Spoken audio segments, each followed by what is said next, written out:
पूरे 9 दिन हो गए। सुरंग के अंदर 41 मजदूरों का दम घुट रहा है। सुरंग के बाहर उनके परिवारों का सब्र जवाब दे रहा है।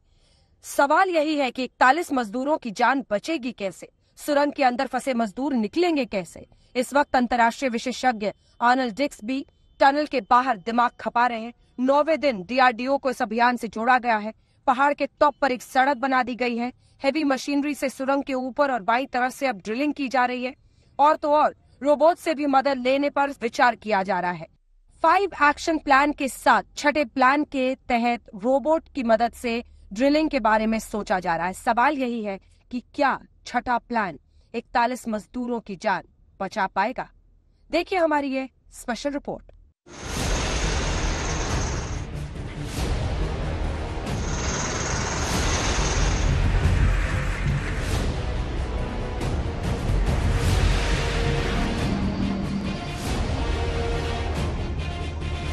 संतोष है, संतोष।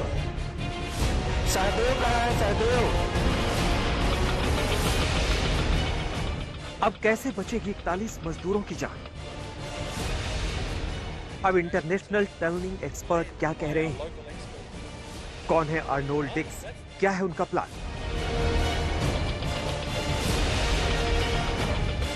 क्या है वर्टिकल ड्रिलिंग?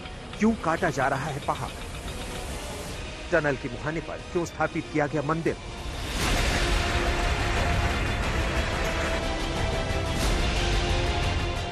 नौ दिन से रात और दिन दिमाग खपाया जा रहा है।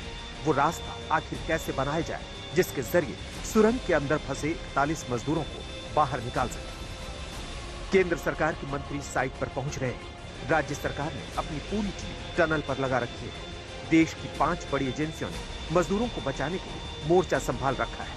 अब तो 20 किलो और 50 किलो वजन के 2 रोबोट भी बुला लिए गए। मध्य प्रदेश के इंदौर से और हैवी ऑगर मशीनें लगाई गई। इंटरनेशनल टनलिंग एक्सपर्ट उत्तरकाशी में पहुंच गए और सुरंग वाले पहाड़ पर चप्पे चप्पे का मुआयना कर रहे हैं। अब बहुत देर हो गई है और फाइनल निर्णय लेना ही पड़ेगा, क्योंकि 12 नवंबर को मजदूर सुरंग में फंसे। 13 नवंबर को सिर्फ मलबा रोकने के लिए कंक्रीट लगाया गया। 14 नवंबर को छोटी मशीन से ड्रिलिंग शुरू हुई। 15-16 नवंबर को ऑगर मशीन मंगवाई गई। 17 नवंबर को ऑगर मशीन से ड्रिलिंग की गई। 18 नवंबर को इंदौर से और ऑगर मशीन एयरलिफ्ट की गई।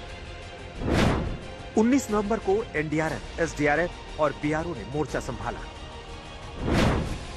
20 नवंबर को विदेश से टनलिंग एक्सपर्ट को बुलाया गया। इसमें विशेष रूप से जो टेरिन है हिमालय का, इसमें एक प्रकार का स्टार्टा नहीं है। जियोलॉजी में अलग अलग रॉक के लिए अलग अलग प्रकार का हार्डनेस होता है, जैसे talc, gypsum, calcite, apatite, orthoclase, quartz, corundum, diamond. तो डायमंड सबसे हार्डेस्ट मटेरियल है। यहाँ क्या है कि बीच में सॉफ्ट है, एकदम हार्ड है। तो स्वाभाविक रूप से दिक्कतें बहुत आ रही है और हमने अभी इसके लिए करीब 6 विकल्प लोगों ने दिए। 6 विकल्पों पर काम कर रहे हैं। अपनी टीम के साथ टनल वाली चोटी के ऊपर मुआयना करते हुए घूम रहे ये हैं आर्नोल्ड डिक्स। आपको बता दें कि प्रोफेसर आर्नोल्ड डिक्स एक बैरिस्टर और वैज्ञानिक हैं जिन्हें अंडरग्राउंड में विशेषज्ञता हासिल। डिक्स ऑस्ट्रेलिया से आए। आज तक रिपोर्टर आशुतोष मिश्रा ने डिक्स से बातचीत की, ये जानने और समझने के लिए कि आखिर उनका एक्शन प्लान क्या है। Has already reached at the tunnel site. Professor, what has been your experience so far after, taking over this operation? I haven't taken over the operation and I haven't taken personal responsibility. What I said was we, as a full, coordinated international team, led by our local experts who are here, who are the experts, we are committed, and I've said it, I'll say it again, we are getting 41 men out of this tunnel and we're making sure no one else gets hurt in the process.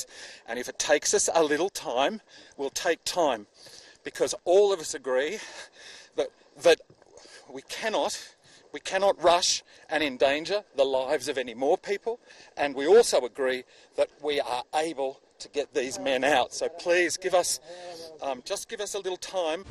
और अब 6 plan पर काम शुरू किया गया है। चलिए आपको बताते हैं वो 6 प्लान क्या है। प्लान नंबर 1, 900 mm का पाइप ड्रिल करना, सुरंग के आकार का रास्ता बनाना, सुरंग की छत को मजबूत करना। प्लान नंबर 2, पहाड़ की चोटी से ड्रिलिंग, मलबे के पीछे रास्ता तैयार करना। प्लान नंबर 3, सुरंग के दाईं ओर से ड्रिलिंग, सुरंग के ऊपर से नीचे की ओर ड्रिलिंग। प्लान नंबर 4, सुरंग की बाईं ओर से सीधी ड्रिलिंग, मलबे के पीछे एक और रास्ता बनाना। प्लान नंबर 5, एंट्री पॉइंट से खुदाई में तेजी लाना, 450 मीटर के इलाके पर ध्यान केंद्रित रखना। प्लान नंबर 6, माइक्रो ड्रोन कैमरों की मदद, पहाड़ की चोटी से आपूर्ति लाइन डालना। पहाड़ के इस हिस्से पर दरअसल अब आप जब मशीनें देख रहे हैं तो यहाँ जियो फिजिकल जो इंस्टीट्यूट है, जो एजेंसीज हैं, वो अपना सामान लेकर के पहुंची हैं और इनका काम है दरअसल ये देखना कि जिस सतह पर हम खड़े हैं इसके ठीक नीचे और सुरंग के बीच तक की जो मोटाई है परत की, उसमें किस तरह की एक्टिविटीज हो रही है, यानी मिट्टी कितनी संवेदनशील है, ढांचा कैसा है और उससे क्या ऑपरेशन कितना आसान मुश्किल हो सकता है या किस तरह की दिक्कतें आएंगी। अब आप देखिए कि जहां पर सिर्फ पहाड़ था, पूरा हिस्सा था, इसको काट करके सड़क तैयार कर दी है और इसी से आप अंदाजा लगा सकते हैं कि ये ऑपरेशन कितना बड़ा है। हम उस हिस्से पर जाने की कोशिश कर रहे हैं जहां पहाड़ को ऊपर से चीरने की कोशिश की जा रही है। और ये देखिए कैसे जिन इलाकों पर हम दरअसल 3 दिन पहले आए थे कुछ भी नहीं था, अब वहां चौड़ी सड़क बन गई है। तो ये पूरी कोशिश इसलिए की जा रही है कि ये जो रास्ता है यहाँ मूवमेंट हो जाए ताकि मशीनरी पहुंच सके। प्लान 6 के साथ साथ आस्था को भी ध्यान में रखा जा रहा है। एकदम टनल के मुहाने पर मंदिर स्थापित किया गया है। आप देख सकते हैं कि कैसे एक पुजारी यहाँ मंत्रोच्चार कर रहे हैं, क्योंकि स्थानीय लोगों का कहना है कि परियोजना के शुरू होने से पहले सुरंग के मुंह के पास एक छोटा सा मंदिर बनाया गया था, लेकिन दिवाली से कुछ दिन पहले टनल मैनेजमेंट ने यह मंदिर हटवा दिया था। लोगों का मानना है कि इसी वजह से हादसा हुआ है। अब भगवान से भी 41 मजदूरों को बचाने के लिए प्रार्थना की जा रही है। ओंकार बहुगुणा के साथ आशुतोष मिश्रा, उत्तरकाशी, आज तक। आपने देखा कि किस तरह से सुरंग के बाहर रेस्क्यू ऑपरेशन के लिए जद्दोजहद चल रही है। सुरंग के अंदर कैसे मजदूर एक ही गुहार लगा रहे हैं, हमें किसी भी तरह से बस बाहर निकालिए, अंदर हमारी हालत खराब है। अंधेरे में घुट रहे 41 मजदूरों की हिम्मत अब जवाब दे रही है। फिलहाल 4 इंच की पाइपलाइन ही 41 मजदूरों की लाइफलाइन बनी हुई है। आपको बता दें कि टनल बनाने के दौरान वहां वाटर पाइपलाइन बिछाई गई थी, जो आज मुसीबत में उनकी प्यास बुझा रही है। अब रेस्क्यू टीम ने 6 इंच की पाइप मजदूरों तक पहुंचाने में सफलता हासिल की है, जिसके जरिए अब उन्हें रोटी नसीब हो सकती है। उत्तरकाशी की सुरंग पर पूरा देश टकटकी लगाए हुए देख रहा है। हर कोई यही सोच रहा है इस टनल के अंदर फंसे 41 मजदूर कैसे और कब बाहर आएंगे। आपको बता दें कि रेस्क्यू टीम और सरकार के लिए 2 बड़ी चुनौतियां हैं। पहली चुनौती, टनल के अंदर फंसे मजदूरों तक ऑक्सीजन से लेकर दवाइयां, खाना पीना सब पहुंचता रहे ताकि उनकी हिम्मत बंधी रहे। दूसरी, ड्रिलिंग के वक्त सुरंग का मलबा मजदूरों के ऊपर न जाए। अंकित, अरे कल घर वालों के लिए कुछ कहना है बेटा? अंकित। साथ ही साथ सुरंग के अंदर मजदूरों से लगातार बात भी की जा रही है और उनका हौसला बढ़ाया जा रहा है।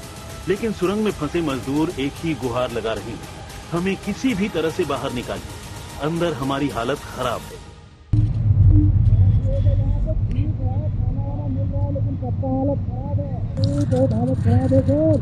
जल्दी निकालिए, अंदर है हम लोग। हाँ। 8 दिन का हिम्मत ही बना के रखे तभी। हाँ। महादेव महादेव बोलो बोलो, महादेव महादेव बोलो। तुम्हार घरे कही दियो, तुम्हार दादा मन के बाबा मन के ठीक आछु, चिंता नहीं करो बोलो। कुआ तुम्हें निजे कुआ बोली दियो बोनू के तुम्हार ठीक आछु बोली करे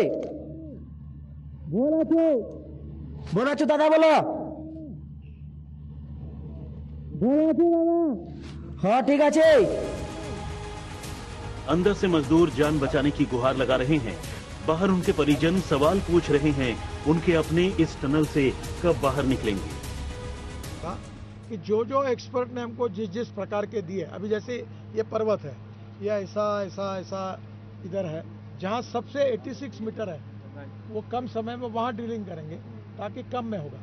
फिर जो मशीन आई वो 40 मीटर तक ड्रिलिंग करने वाली है, तो वो 40 मीटर तक ड्रिलिंग करेगी, तो उसकी अल्टरनेटिव 40 मीटर के बाद दूसरी मशीन भी हम ला रहे हैं, तो 40 मीटर का ड्रिलिंग चलते तक खत्म होने तक दूसरी मशीन भी आएगी।